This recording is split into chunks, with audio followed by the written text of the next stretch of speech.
Les jours qui suivirent, Adesewa essaya de chasser cette idée de son esprit. Elle continua sa vie comme avant. Elle se levait avant le lever du soleil pour balayer la cour, aider sa mère à préparer la nourriture et marchait chaque matin vers le marché avec un panier sur la tête. Mais quelque chose avait changé.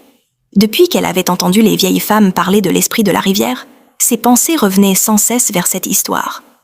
Chaque fois qu'elle allait chercher de l'eau à la rivière pendant la journée, elle regardait la surface calme de l'eau avec un mélange de peur et de curiosité. La rivière semblait pourtant normale.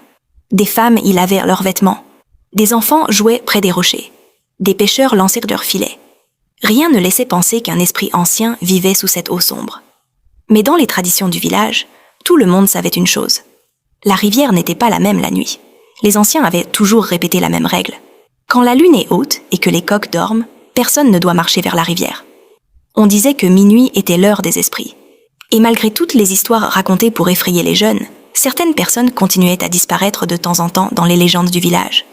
Adesewa connaissait ces histoires. Elle avait grandi en les entendant. Mais maintenant, au lieu de lui faire peur, elle lui donnait de l'espoir. Chaque soir, elle regardait les jeunes couples marcher ensemble dans les ruelles du village. Elle voyait les filles de son âge rire, recevoir des compliments et parler de leur futur mariage.